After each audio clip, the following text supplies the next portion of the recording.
What is up, everybody? My name is Hector, host of the Insert Name FC podcast, a member of the BellyUpSports Media Network. You can find us on all things podcasting, Apple, Spotify, wherever you get your podcast fixed from. That's how you can get the audio version. The full video version of this podcast, however, is available on BellyUp's YouTube channel. So go to YouTube, check BellyUpSports, and you will find us there. Another way you can watch the video version of this podcast is through GolzTV, GOZ.TV. And also, we have a YouTube channel. We usually break these episodes down into shorter videos, and then we post it on our YouTube channel over there. So check it out if you guys want something a little bit more digestible instead of a hour-plus long podcast. If that's what you prefer. Also, those videos are also available on GolzTV. So, by the time this episode drops, it should have already been official. So, I'm just going to go ahead and say it. Insert Name FC is a finalist. We made the short list for the Football Content Awards. It was actually brought to my attention by them. They messaged me on Twitter or X, I guess. They reached out to me about applying the podcast, putting them up for to be judged, to be in a category. And so we received an email. Like I said, as of right now, they should have already announced it. But yes, we are officially in the short list for the category Best Podcast International. So these ceremonies is based in England, in the UK. So the award ceremony is going to be Thursday, November 20th. That is going to be the awards. They're going to start fan voting Monday. So Monday it's already started. So you guys can go ahead and go right now. We'll post the link on this episode, and we'll share it obviously across social media for anybody that wants to go ahead and give us a vote for best international podcast, I guess you could say. And to me, it's a tremendous honor. I mean, just to be nominated, just to be in this category, just be featured in this awards is already more than enough for me. And I think it's really awesome that they took the time to check out what we got, and felt that we were good enough to be mentioned across all the great shows, and that they probably got to listen and yeah, man, it's a tremendous feeling. I'm very grateful. This podcast was pretty much just an idea, obviously a COVID idea. And did I know where this was going to take me? Not really. But I just wanted to have fun with my best friend and get some laughs and cause conversation. And when this was reached, this isn't the first time some sort of like content awards reached out for me to like apply for a nomination. So I was very hesitant throughout the process. If you don't know, I forgot what the award show was called, but I applied twice because they once again reached out to me twice to apply for a nomination. And honestly, I felt like it was a massive waste of time because it just did not feel like they were going to award I don't want to say independent, but the smaller guys, right? Like the guys that don't have like the clout of an ESPN or a BBC and I mean respectively so. Obviously, they have they have the revenue, they have the facilities, they have all the things that would gain them an ideal amount of resources, right, to have a proper podcast and do all that, versus where me and Edward recording through Zoom or when we were recording in person, where the audio was just kind of janky at times. It's so I kind of I was kind of hesitant to apply again just because like I think I just had like a negative experience from the other award show. But when I was scrolling through and learning about the football content awards, I felt like, you know what, let me throw my hat in the game. Like let me see what happens. And yeah, I didn't expect to be on the short list. I really didn't. And for the people at the Football Content Awards, I'm once again, I appreciate everything that the time that they took to listen to the podcast, the time they took to go through, I guess, our content and to say that these guys, we want these guys here. Don't tell me the actual reason. Don't tell me that we were like one of the few international podcasts. Like, don't tell me that. Let me live in what you guys offered. But yeah. So voting is available. Like I said, we'll post it regularly on our social media. We'll also, in these episodes, we'll feature the link so you guys can help us out and see if we can get an award out of this. So once again, I'm tremendously honored and thank the Football Content Awards Committee, the judges, but also thank you to everyone that has never made Edward and me feel like we needed to quit. That never made us feel like our show sucked. Maybe it does. I really don't know. But I really appreciate that. And so, but yeah, thank you to everyone. Thank you to Football Content Awards, and thank you to GolzTV. Thank you to BellyUpSports. Thank you for everyone that has given us love and support. And yeah, we'll see what happens, man. We'll see what happens with that. But yeah, go ahead and give us a vote and hope we can do you guys proud. But yeah, also follow us on social media. I mean, I just mentioned X. So X at InsertNameFC, X, Facebook, Instagram at InsertNameFC. It's where you can find all our content there. So make sure you guys check it out. Watch a bunch of cartoons of us. So that's exactly how you're gonna find us. So there is that. But yeah. Episode 231, right? 231. It's gonna be a little different. It might be short. It might be short. I'm not gonna lie to you guys. This is probably gonna be pretty short. We got topics. We got headlines this week. We got Jose Mourinho and where he's ending up now. We got Messi. Messi might be extending. We'll talk about share my thoughts on all that. And Mudryk making a career change that we might get to see him here in the United States at some point. We'll talk about that as well. Give you guys players of the week. Give you guys some games to look forward to this coming weekend. We do have another jersey bet this weekend. So it is Spencer and me again. So back to back Spencer and Hector matchups. Shout out to Martinelli for getting the draw to secure the point, to get us the point for my team's behalf and also for Arsenal. So we'll talk about that as well. But we'll not talk about that. But yeah, pretty short episode. Like I said, won't be too long, I think. And yeah. So once again, thank you everybody. And we'll take a break and then go right into headlines and Jose Mourinho. Let me tell you guys about BellyUpSports. BellyUpSports is the internet sports bar. Go ahead and check out their website, www.bellyupsports.com, to read some great articles from great writers all across the country, from hockey, baseball, golf, soccer, you name it. BellyUpSports is the premier, not your average website. All right, so before I get into the whole Jose Mourinho thing, I just want to talk about due to the weather, Marseille and PSG Le Classique is actually being pushed to Monday. So obviously the game's already been played by the time this episode drops. The interesting part about that is the day of the Ballon d'Or ceremony. So everyone's got like tinfoil hats coming.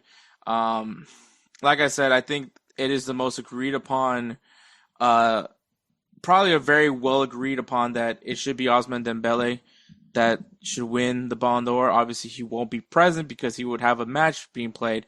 But there are some people that feel that because of that the award could be going to Lamine Yamal. And the reason why they say that is because I believe Barcelona is flying Lamine to France, obviously, because that's where the award ceremony is at. Flying to France, and he's going to have a lot of family there. Which, I mean, it's not like the Ballon d'Or is not the only thing that's being awarded. Obviously, the goal of the year, team of the year, the women's Ballon d'Or winner, the best goalkeeper. So there is other awards that are going to be awarded at this ceremony, but obviously it's just interesting that I don't know. Maybe it's not that really that interesting, man. I mean, you could have just I guess what most people are trying to figure out is you could have just postponed that game to another day, right? Like you could have moved this somewhere else, not the day of the Ballon d'Or ceremony. When you have a person that is at least the odds-on favorite to win the Ballon d'Or, in Ousmane Dembele, who had just an amazing season last year, winning the treble for PSG, winning their first ever Champions League for PSG, and very much being a part of that team to get all those accolades. And so I think this is just everyone kind of hoping that it's not going to be the Lamine Yamal glazing. And which, I mean, Barcelona did have a really good season. They won. Obviously, they won. Got a domestic double, domestic treble, if you want to count the Super Cup.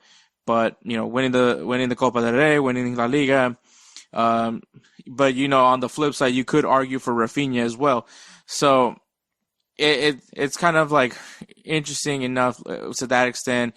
I know some people also want to give some love to Mohamed Salah. I mean, Nick Gable, writer for BellyUpSports, would like to see him win the Ballon d'Or.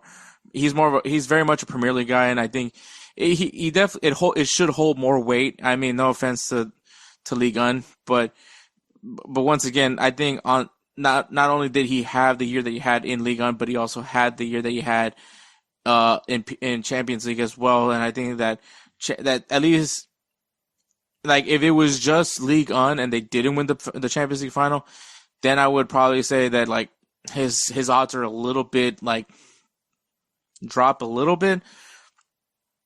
But I mean, Rafinha, I think statistically was definitely better than Lamine Yamal. And I mean, Lamine Yamal, just what he's doing for his age, it's just impressive in its own way. So I get all those factors in. Now, once again, and at this point, this might be just a giant moot point because, come Monday, I might somewhere near the end of this topic, I'll probably do like an update of who won the Ballon d'Or and if this conversation was just completely a waste of time, which would be hilarious if that is the case. But I don't think that there's any paranoia. I think it just happened. Like Classique was pushed to Monday.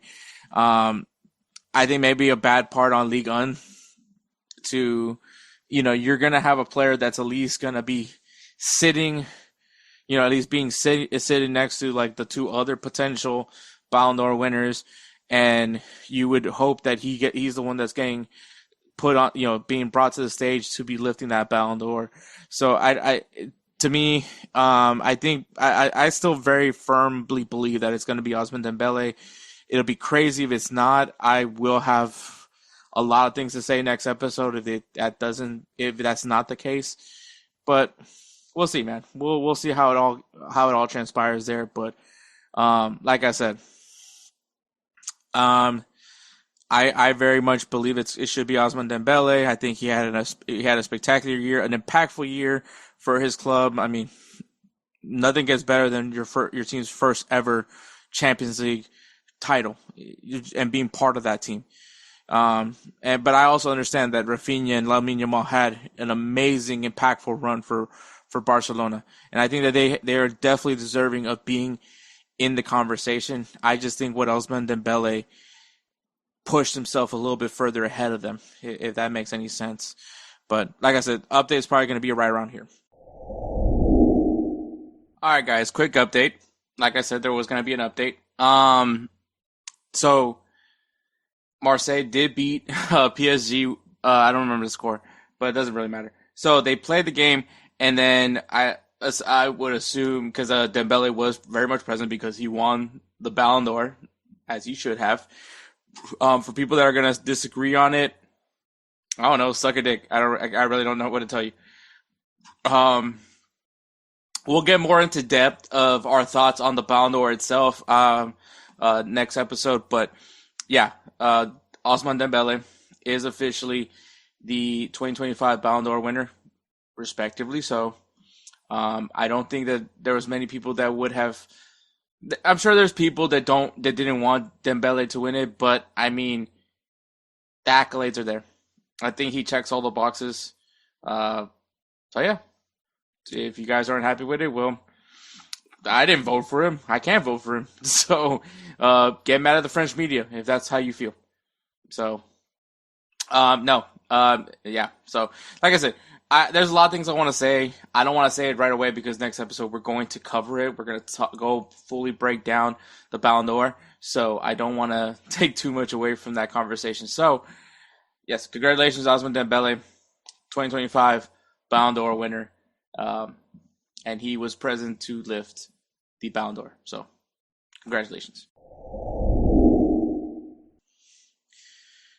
But all right, Jose Mourinho. Jose Mourinho, if you guys do not know, Jose Mourinho was sacked by Fenerbahce earlier this season.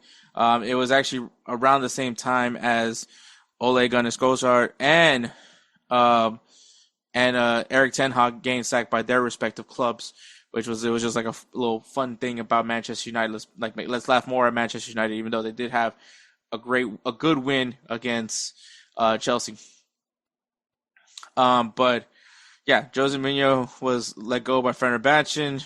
I will honestly tell you, like it's just gonna be weird if we never see Jose Mourinho manage. I think that he's not the guy that's gonna take, like, he's not gonna be like Jurgen Klopp, who takes like a break, a sabbatical from managing. I think he just needs to be in that environment. Like that's what he lives for. National team wise, I don't ever see him doing that because I think he needs it to be every single day. Like, I think he just lives for that kind of. Now, it's a fair thing to argue that has the game passed him by. I think it's totally fair. I think the reason why I say it's totally fair is because he hasn't really been like that guy as a manager as of lately to me. Like, I mean, you know, I like, he hasn't really won anything significant in quite some time. Yes, the Europa Conference League with Roma. That was probably like the recent one, being making him the only manager to have won all three of those trophies, descending wise, but still has won all three. I think, but you know, obviously Roma. It looked like it was going to be a good relationship with him and Roma. Obviously, his familiarity with the Serie A.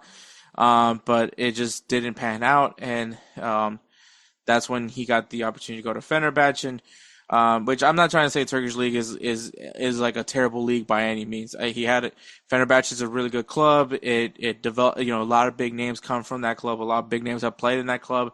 Obviously, they have to go up against Galatasaray, who is also a very dominant force in the Turkish league, as well as Benfica, and Trabzonspor was in the conversation not that long ago, won the league title not that long ago. But, I mean, it's always been Fenerbahce and Benfica and Galatasaray in the conversation for the Turkish Super League. And it's just, I think with a club like Fenerbahce, who probably want to be back on top of Turkey, or Turkey, I feel like they just weren't getting the results they wanted from Jose Mourinho. I think Jose Mourinho was being super outspoken, as he usually is. I think if you're gonna have Jose Mourinho, you have to understand that how he's gonna be. Like, this isn't new at this point. Jose Mourinho is arrogant. He is cocky. He believes he is the best thing since sliced bread. And honestly, I'm kind of do appreciate his confidence in himself. but I can also get where it could be annoying as hell at times. But so he gets sacked by Fenerbahce. I can't really tell you where they are in the table right now. It was also very early in the season, but obviously once again, Fenerbahce, I believe, just doesn't feel like they're getting the results. And I don't think Jose Mourinho necessarily liked his move to Fenerbahce. I don't think he really cared too much about the Turkish league. And I think that is why, also a combination of those two things led to him being sacked by Fenerbahce, and now he's back in the market. And I think because of what happened with Fenerbahce, I think what happened was Jose Mourinho really wanted a job, and he wanted to start working right away. And when the opportunity that Fenerbahce presented itself, once again, I think a club that has historical significance in Turkey, did draw his attention. I think that he maybe wanted to see what he can do in a league like the Turkish Super League. And when he got there, I can't tell you what he felt. I don't know what he thought. Maybe he felt the league was a little bit beneath him. I can't tell you. But it didn't work out. It just wasn't it wasn't a great partnership. It just didn't work out. And that's why he left after basically one season. And I think now he wants to make sure he picks the right job for him that makes the most sense for him, not just besides him just wanting to feed his itch for coaching. Like, he wants to make sure that, one, this is going to be a good place for him to manage, and two, like, it just has to make sense for him. The move has to make the most sense for him. I think one or two just happen to be. I think it's the same fucking thing. Sorry for cussing, but yeah. And that club ends up becoming Benfica. Jose Mourinho signs a 2-year deal with Benfica, a league that, well, obviously he's from Portugal. Jose Mourinho is Portuguese. He obviously managed in the Portuguese league. He had FC Porto, where he did win a Champions League title with Porto. So he has a lot of familiarity with this league. Obviously, the league has changed dramatically since he left. And I mean, that FC Porto team was very much a very loaded team. If you guys want to, I'm just going to say this. You should probably Google that Champions League team, by the way. Stacked team of guys that went on to do great things in other clubs. But he signs a 2-year deal with Benfica. And fun fact, this was actually Jose Mourinho's first job. He managed Benfica. That was his first job as a manager, which he did in fact resign after 10 days because he just didn't agree with some of the changes that the leadership was doing. He was given an opportunity to step down, and he took it. And the rest is rock and roll history in that matter. So I think Benfica is another club very similar to Porto, who is really good at finding players. They're really good at being that good stepping stone team to these guys to take the next step. Just don't look at João Felix. But when I think that this is a good place to go for Jose Mourinho, kind of, in some sense, like kind of how Edward said about Manchester United. Go back to the basics. Go back to, sometimes you just got to go back. And I think that that's what he's doing right here. I think trying to figure out his next step, his next calling. And I think Benfica is a good combination. I think it's a good club, has great resources compared to other teams in the Portuguese league. He is going to have a lot of talent there. And I think, once again, they have more resources. They have better resources than other teams in Portugal, so they'll be able to go after players that would be fit to the liking of Jose Mourinho. Hey guys, this is Hector from the Insert Name FC podcast, here to tell you guys about Canada Dips. It is a great tasting, superior alternative to traditional dip, using CBD in a way that is radical, enjoyable, and effective. It comes in 5 core flavors: wintergreen, mint, citrus, mango, and American spice. Canada Dip CBD is the new evolution in dip, allowing guys to enjoy great, long-lasting taste without the downsides. If you guys want to go ahead and try them out, use the code BellyUp20 at CanadaDipCBD.com. Once again, BellyUp20 at CanadaDipCBD.com, and you'll get yourself 20% off your purchase. Thank you again for Canada Dips for being a great partner of BellyUpSports. It's not an easy league, though.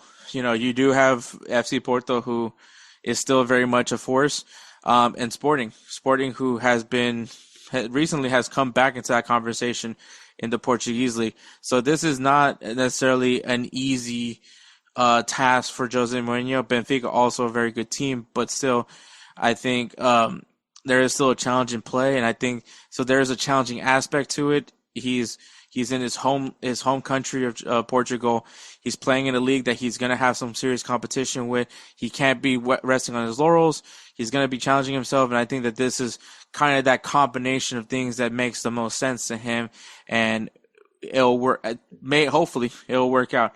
Now, Jose Mourinho does in fact have a cycle. I don't believe the cycle happened at Porto by any means, because I think, if you guys don't know the cycle, he goes to a club, he gets a result, and then people just get very much tired of him after he brings in questionable after questionable players.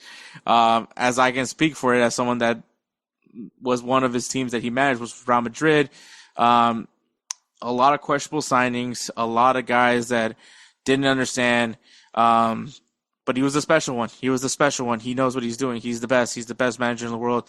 And it got tiring, especially when you still kept falling short against Barcelona. And did he win a league title? I think he won a league title. Obviously never won Champions League. I think he won a Copa del Rey, but never won a Champions League at Real Madrid. Sorry for yawning. But I think it's an interesting compare. I think it's an not matchup comparison. I think it's an interesting match made. It's like an interesting matching. A match. This partnership could work. Once again, I think it does check the boxes for Jose Mourinho. And I think on top of it, the icing on the cake for me is that Jose Mourinho gets to be back home.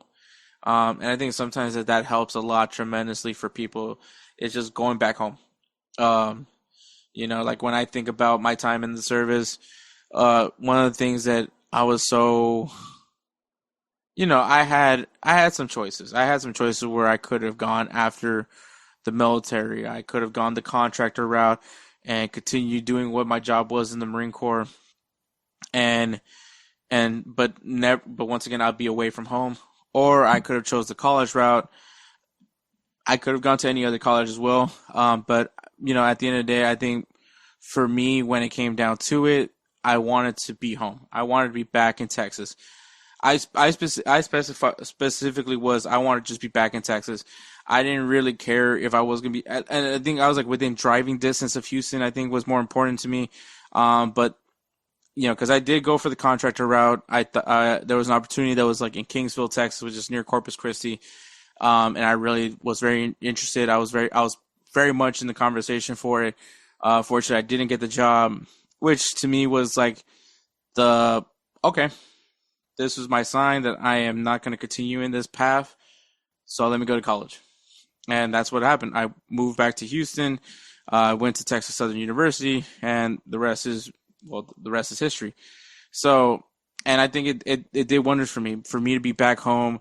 Transitioning out of the military is not an easy feat. It really isn't. And I think having my family as a support system throughout my transition into civilian world helped me tremendously. I think that was a big factor into why I was able to get adjusted into civilian life, along with help with some really good friends as well. So I think because of that, with that support system, my transition into the military was a lot easier than most. And it ended up being a good benefit for me, and I've never looked back since. So I don't go back and look at that. Man, I should have I wish I would have got that job in Kingsville. I don't. I'm in the now, and I'm happy where I am at right now. So there's that. But kind of coming back to Jose Mourinho. As of right now, they do have Benfica does have a match on Tuesday, which obviously by the time this podcast drops, it'll already been played. So they are still in second place. I believe even with a win, they'll still be in second place. So as of right now, they are in second place behind FC Porto. Once again, it's still early in the season, and obviously come Benfica versus Porto, that's going to be a really important matchup, a real 6-point opportunity. But obviously, Benfica needs to do their job and to handle their business, and same thing for Porto. So I think that this is going to be it's going to be interesting to see what happens in Portugal. If you guys didn't have a reason to watch the Portuguese league, I think maybe some people do now, and could be intrigued as to what's going to happen at Jose Mourinho. Can he make Benfica? Can Benfica thrive with Jose Mourinho, and does Jose Mourinho's tactics? Does he challenge himself to now evolve with this current game? We'll see what happens, man, and I can't wait. I will be watching the Portuguese. I have watched the Portuguese league. Mainly, I watch it for Benfica versus Benfica, Porto, and Sporting. Or if there's a player that I want that might be going that's linked to Real Madrid, I'll go look at him. Or at Arsenal, like Victor Gyökeres, I was watching some Sporting matches to see what this kid was all about, and not kid, young man, a man, what this dude was all about. So it's a good league, man. I honestly say I enjoy watching it thoroughly. You should probably give it a try, see if you guys like it over there as well. But that is Jose Mourinho. He's coming back home, and we'll see what happens there, man. All right, Lionel Messi. So for quite some time, Inter Miami has been pushing hard to get a multi-year deal done with the legend that is Lionel Messi, right? The Argentine, the World Cup winner, the multiple Champions League winners, the multiple Ballon d'Or winners. The man who has literally won everything that you can as a player. League success, continental success, international success. He's done it all. And they want to solidify him for multiple years. Now, I believe he's 37, might be pushing 38 pretty soon. So he isn't getting any younger. And at this point, what I do firmly believe whoever Messi commits to in this next contract could be his last destination. I don't see Messi playing I don't see him getting another contract. I think that after whatever contract is done, I think that's when he officially hangs it up and ventures into his next life, which would be retiring. Obviously, he owns a team in Uruguay with Luis Suarez, and obviously in his contract with MLS, he does have a stipulation where he can buy an MLS club. He can get ownership of an MLS club. Will it be Miami? I could see Miami being the team because of the fact that he already lives there. He loves Miami. He goes Miami pretty frequently. So it could make all the sense in the world for him to just stay put in Miami, unless there is an MLS a club in MLS that he has more intrigued in, or David Beckham just doesn't offer him a percentage of Inter Miami. But so from what it seems like, and like I said, similar to what I said about the whole Ballon d'Or thing, if there's any updates, I'll probably mention it at some point in this discussion of Messi potentially signing the contract or not. But it seems like they're very close into getting a multi-year deal done. And I think if you're Inter Miami, you're trying hard to get him to sign it because, like I said, there's rumors that if this deal doesn't happen, even though it seems very strongly the deal is going to happen, obviously Saudi Pro League is probably going to be one of the names, one of the leagues that's going to be discussed for Messi's future. But the also potential of a Barcelona return could be enticing. I just don't know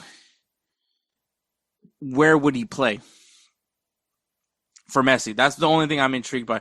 I think if he does go back to Barcelona, it would I don't think he would do a retirement tour. I don't think he has that kind of ego. I could see him do a one day I don't know if that's really common in football, but in other sports, a player will do a 1 day contract so he can retire as a player of a certain team. For instance, I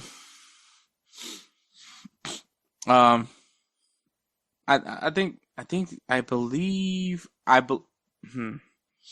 I believe J.J. Watt did that. So J.J. Watt, Houston Texans defensive lineman, played for after he left the Texans. He went to Arizona, but he hung it up. And then I believe he signed a one-day contract with the Texans so he could officially retire as a Houston Texan. I don't believe now that I say that, I don't think he did. I think it was Andre Johnson that did it. I don't know if J.J. Watt did, but some players, they'll do that to like the team where they started, where they first started playing at, or maybe their hometown team. But more often than not, it's usually the team that has the most significance to them.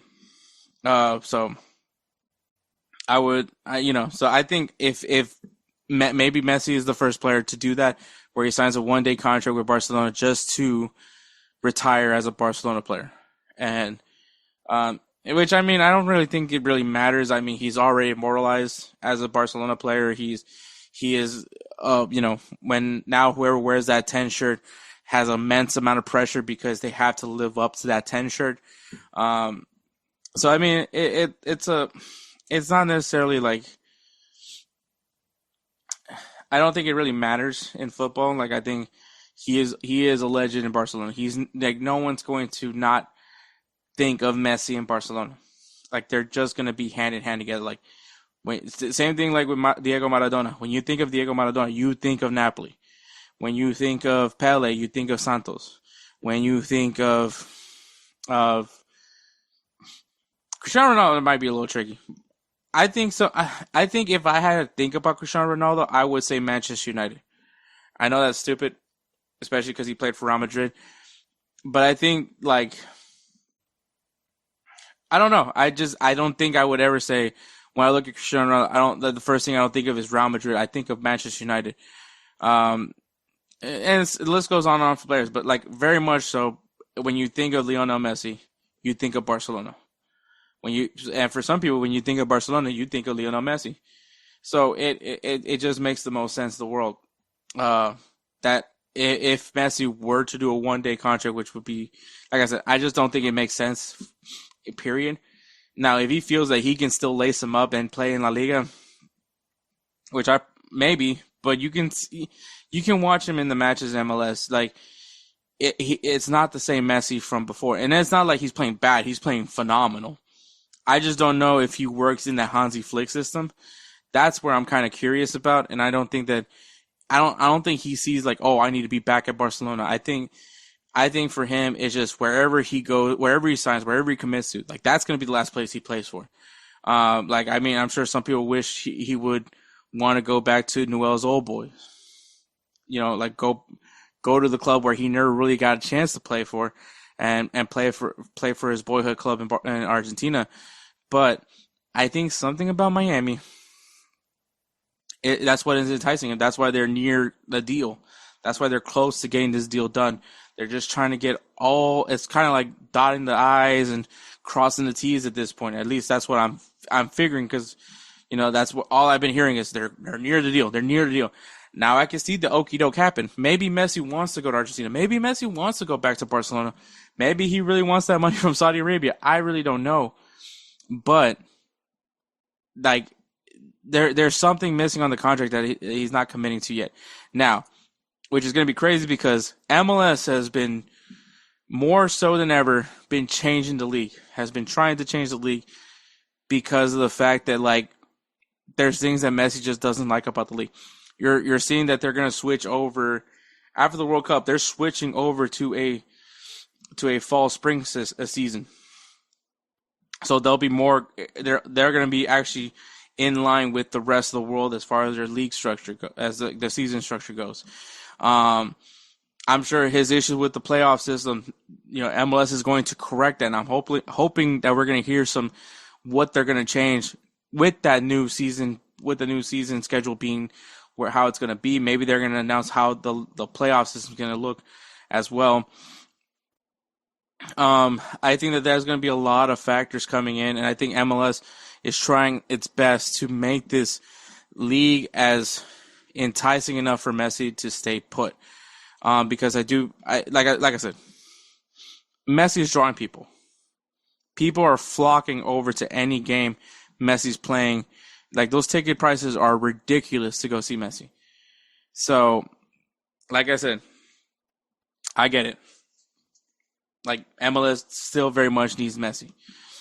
And, I mean, if you're Miami, you're about to have a new stadium. Come March 2026, you're going to have a brand new stadium. And, you know, you would like to have that stadium full. And what was going to guarantee it being full is Lionel Messi on the pitch come March 2026. So all that tells me that the reason, like, Inter Miami needs Messi more than Messi needs Inter Miami. Because I'll be honest with you, Messi could just retire. I don't think at this point he has anything to prove. Maybe to the people, maybe to like some of the people that just have despised this Inter Miami team now because of just really all the clout it's getting because of Messi. You know, like, I get that resentment happens, but like, I'll be honest, man, when Messi leaves, this league's going, it's just gonna, like, it didn't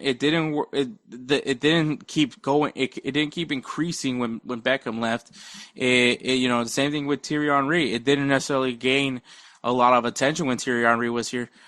I would like to believe that, you know, once Messi leaves, that like the leagues are going to still be watched. But I think that the problem is, to a lot of people just don't view MLS as a good product. And I think it's a lot of people that just don't watch MLS. They just speak about it. Like, they view a few clips that generally make the MLS players look bad.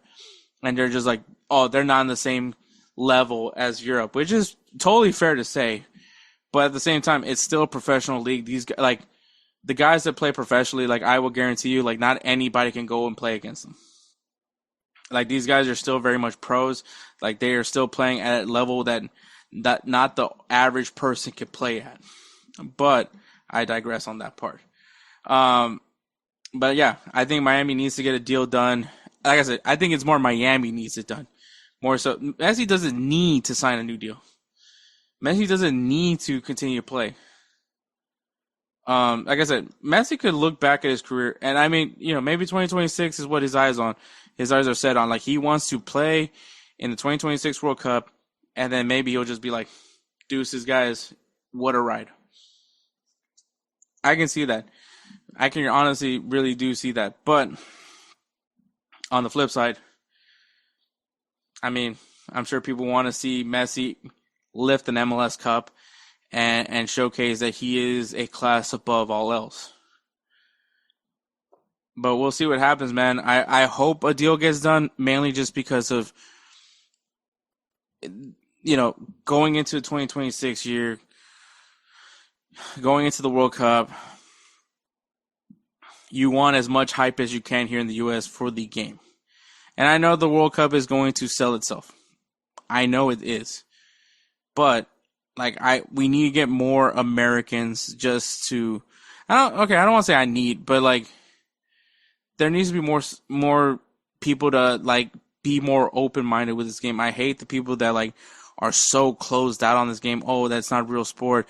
Like, that they just don't understand why the rest of the world loves the sport, and as if, like, their view is that this game sucks. But in reality, if you really truly just watch the game, and I mean, I've sat through football games that maybe some people will call boring, and I've still had I like a good defensive matchup. I watch baseball. I love a good pitcher's duel. You know, like, it's crazy that, you know, people say, like, people call soccer boring because it's low scoring, but yet, you know, there's football games that are very low scoring as well. Like, I mean, have you ever watched an Iowa football game? So, like, that's just my viewpoint on it, you know, like. Righteous Felon Craft Jerky is the official jerky of BellyUpSports. For over a decade, Righteous Felon Craft Jerky has led the American meat snack revolution by concocting delicious, adventurous, U.S.-sourced jerky recipes for uncompromising carnivores across the country. With 15 different flavors to choose from, Righteous Felon has all jerky lovers covered, and by using promo code BELLYUP, you will get 15% off your purchase at RighteousFelon.com. Do your taste buds a favor today and rip into a bag of Righteous Felon Jerky. And I think that, like, yes, Messi does help because I think there's a lot of young kids that want to watch Messi. And because they want to watch Messi, their parents have to go and watch this game. And I want them to watch that game and be like, wow, that was a fun game. I want to watch another one. And then, you know, oh, the U.S. has a team. Like, let's go support them. Let's support our boys kind of thing. Like, I know it's never going to happen. Like, I really don't see it ever happening. Like, there's a lot of people that are just dead set that this game's dumb, this game's stupid. Like, I get it, but at the same time, I don't. Because it's crazy that people will watch other sports and say that that's more enticing than this game. Because this game is, like I said, I live for this game. I breathe for this game. Because it's so enjoyable to watch. Like, I love the moments. I love the drama. I love, like, any little slip up can be harmful. You know, someone can make a mistake leading to a goal, but then immediately can redeem themselves just within that match to prove. Like, it's all these things that I love about the game. But I do agree that MLS needs Messi more than Messi needs MLS. And I think that if they can secure a deal and maybe hopefully things get more competitive in MLS makes some good changes. They're already making a good change with the potential changing the season schedule. Now we need to change the playoff format. Now we need to change the roster rules. Now we need to make things, all these things, all these things need to. Now, I'm not saying copy Europe, like still make it in a way that makes sense to Americans, but we need to make this league, as clear enough where people don't say, "Oh, I can't take this league seriously because they do this." I'm telling you once again, Liga MX, people watch Liga MX, that has a playoff format. People still watch that. Like, I just want to point that out again because I think people keep trying to say, "Oh, the playoff format, that's what ruins it." No, it's not, because Liga MX is a very fun league to watch, and I've never seen anybody like, it just, to me, bothers me with the playoff format. No, I have never heard anybody complain about the playoff format in Liga MX. Well, there's some things to complain about the playoff format in Liga MX, but I've never seen someone say Liga MX is bad because of the playoff format. It's bad because of just the corruption that some of the ownerships have, but aside from that, it's a pretty good league to watch. So that is. But once again, we'll see what happens. We'll see if Messi signs a new contract and how long that contract's going to be. Because once again, I do believe if he does sign an extension, signs a new contract, that's going to be where that's his last contract, and he's going to be riding off the sunset once that contract is over.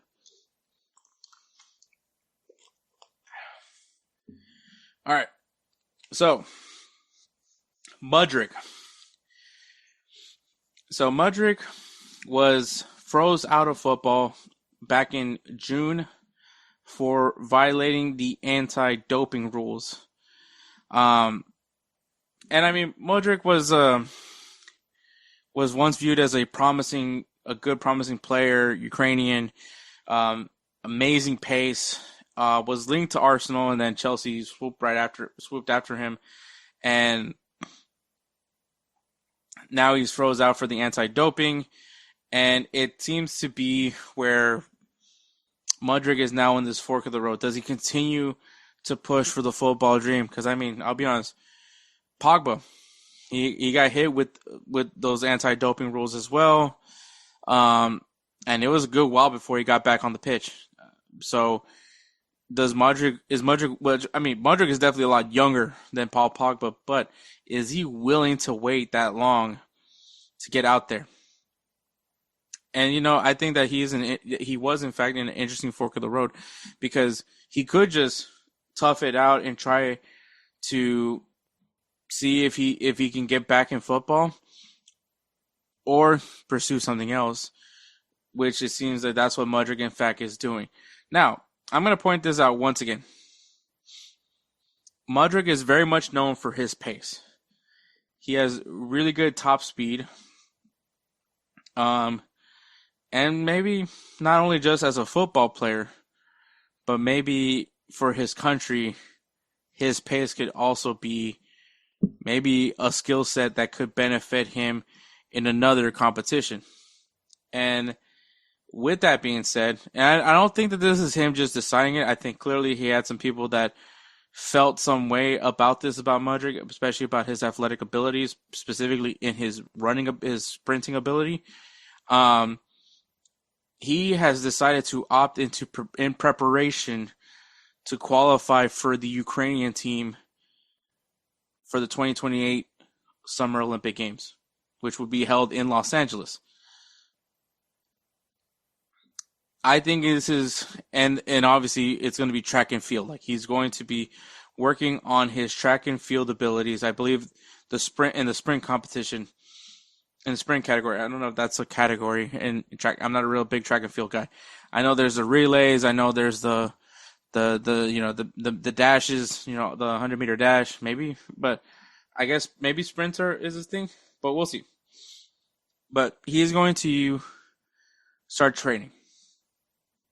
Now, obviously, it's wrong to assume that he's going to qualify for the Ukrainian Olympic team just because he is really fast. To quote Jose Tejas from GolzTV, he is a pace merchant. So he has really good pace. He's wicked fast. I don't know how many times I got to mention that about this kid.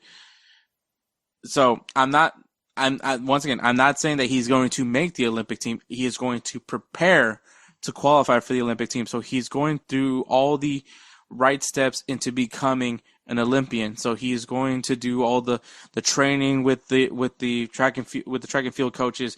He's going to go to the whatever. I believe you have to go to meets to qualify for, I guess, for like Olympic team selection. So he's going to do it in the right way. And so out of respect to everybody that competes in track and field, I'm not saying that he's going to make the team, but he's going to try his damn hardest to qualify. And I think at some point that's kind of commendable, but I don't know. This is just my viewpoint. Now, I'm not saying he's going to make the team, but, I believe, with his mentality, with his already skill, the ability that he has with his pace, he could definitely probably compete well with some of the best sprinters in Ukraine. And I'm not really that familiar with Ukraine's Olympic team, but he's very young and clearly hungry. But once again, he's going to have the challenge of having to go up against people that have competed in this, have trained for this. And they're not just going to let this guy just walk right into their sport and act like he's going to immediately qualify for the Olympic team.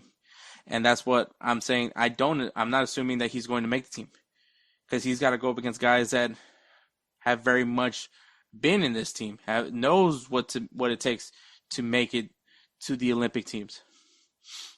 So that is a challenge on his part, is that these guys have been doing track and field for years, while maybe he's and like the thing, I don't know much about Mudryk's like upbringing, but besides him just playing football, like, did he play track and field?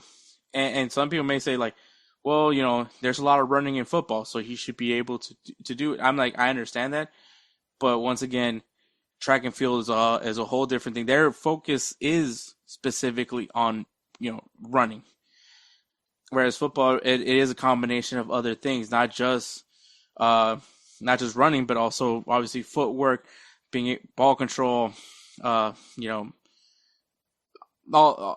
things that are encompassed in football. Now, once again, he has amazing pace, and I think that could help him out if he can definitely, once again, work, and he clearly has the work ethic, right? So if he starts working on it and he starts pushing himself, we could see it. I could agree that we could see it. I'm not saying that it's not outside the realm of possibility. So I'm very much intrigued. So I would love to see what happens with Mudryk. Maybe he gets to represent Ukraine in 2028. Who knows? I think it'll be intriguing. We'll see what happens. But as of right now, that's what he's working on. He is actually, I don't know if he's given up on football per se, but maybe we can see him maybe we'll see him back one day. I mean, maybe he goes back to Shakhtar, maybe, or you don't know. So that's what I'm intrigued by, and I can't wait for it, man. Like we'll see what happens for him. This guy could be Olympian, come 2028. And there's plenty of time for him to do that. So we'll see what happens there, man. One door closes, the other door opens, man. But obviously with the whole anti-doping thing, maybe he clings his act together for that. So, yeah. But, all right, that is headlines. We'll go ahead and take a break, and then we'll go right into Players of the Week. I love soccer, Peggy. Players of the Week is brought to you by SeatGeek. SeatGeek is an amazing ticketing site app. However you want to use it is your best convenience. SeatGeek makes things very simple to all your live events. From concerts to sporting events, SeatGeek has you covered. It has a very simple grading system. If the score is very low and very red, so it's colors and numbers, that means for that price, for that event, this guy's ripping you off. Keep searching, keep scrolling. You'll find a better deal. And if you find a score that's very high and very green, that means for that event, those seats, great deal. Go ahead and buy them. Me and Edward love the simplicity of SeatGeek. We love using it for all the events that we go to. And if you guys aren't sold just yet, if you guys don't, simplicity isn't just enough for you. Well, for first-time users, you'll save $20 off your first purchase using the code BellyUpSports at checkout. SeatGeek.com. Use that code BellyUpSports. Save $20 off your first purchase. Some restrictions may apply. My player of the week is Christian Pulisic, who's had 2 goals and assists in AC Milan's 3-0 victory against Udinese. So a good, strong performance from Captain America. So there you go. Edwards' player of the week is Ferran Torres, who scored 2 goals in Barcelona's 3-0 victory against Getafe. Now, for those of you who's going to come out of us and say, hey, wait a minute. Harry Kane had a hat trick. How are you guys not putting him for player of the week? Well, 2 of those goals were off of penalties. That's a factor. It is a factor for us, guys. I'm sorry. 2 goals and assists, I mean, that's basically 3 goals. So, I'm just saying. But anyways, so congratulations to Christian Pulisic and Ferran Torres for being our players of the week. Once again, guys, go to SeatGeek.com. Use that code BellyUpSports for first-time users. Save $20 off your first purchase. SeatGeek, life's an event. We have the tickets. All right, guys, games to watch this weekend. We got the battle for New York. New York, concrete jungle where dreams are made of. There's nothing you can't do down in New York. Red Bull New York taking on NYCFC, New York City FC in the MLS. We'll see if New York's going to be red or blue. Jesus Christ, we need to... one day, we just need to change, especially because this is New York. Can we just... Y'all couldn't pick different color schemes like green or yellow. No, it's New York got to be either red or blue. You guys had to do this to me, right? We got to do this, right? New York's got to be red or blue. You couldn't do me a solid here, New York. Couldn't do me a solid. But yeah, we'll find out if New York's red or blue. All right, Seattle Sounders taking on Vancouver Whitecaps. It's a Cascadia rivalry matchup. Seattle Sounders doing very well for themselves. Vancouver Whitecaps, obviously one of the best teams in the MLS as well. We'll see we're getting close to the playoffs, man. We're 3 games away from MLS Cup playoffs, so we'll see who can put themselves in a more favorable position come that road for the MLS Cup. Also in the MLS, we got FC Cincinnati taking on Orlando City SC. 2 really good teams right now in the Eastern Conference going against each other. Once again, it's all about playoff positioning in these final matches of the MLS season. In Mexico, we got America versus Pumas, a little matchup in DF in Liga MX. In Liga 1, we got Strasbourg coming off of a great win against Paris FC, taking on Marseille. And we also have Lille taking on Lyon in Ligue 1. In the Bundesliga, we got St. Pauli taking on Bayer Leverkusen and Freiburg taking on Hoffenheim. We'll see what happens there in the Bundesliga. In the Serie A, we got Juventus taking on Atalanta and AC Milan taking on Napoli. Once again, AC Milan coming off of a big win against Udinese. Could they continue that form against a very good opponent in Napoli? We'll see what happens there. In La Liga, we got Jersey bet number 4. We got Spencer versus me, Real Madrid taking on Atletico Madrid. Very juicy matchup. We'll see how that match transpires this weekend. Me and Spencer did tie in the Arsenal Manchester City matchup. So we'll see if things change up in the table from this one. And we have Real Betis taking on Osasuna, and that is La Liga. In the Premier League, we got Crystal Palace, who's looking really good, taking on Liverpool, coming off of a big win in the Merseyside derby. Can they continue their form for that club, Liverpool, who has just been nasty? And also Newcastle United taking on Arsenal. So obviously that's not all the matches being played this weekend, but if you guys need a good beginner's guide, I think we gave you guys some good matchups to look forward to. So there's that. So we're going to take one more break, and then we'll go right into wrapping the show up. Hey everyone, it's Ryan from No Credentials Required to talk to you about one of our newest partners at BellyUpSports, SeatGeek. Yeah, live sports is great on television, but the feeling of being at the arena is a priceless experience. That's why our friends at SeatGeek are there to help you find the best tickets at the best prices. Not only can you get tickets to sporting events, but you can also get tickets to concerts, comedy shows, musicals, and more. Search for your desired event now at SeatGeek.com, enter promo code BellyUpSports at checkout, and you save $20 off your first purchase. SeatGeek. Life's an event. We have the tickets. All right, guys. Once again, I want to give a big shout out to the Football Content Awards Committee for putting us up for the putting us up as on the short list for their Football Content Awards that's going to happen this year.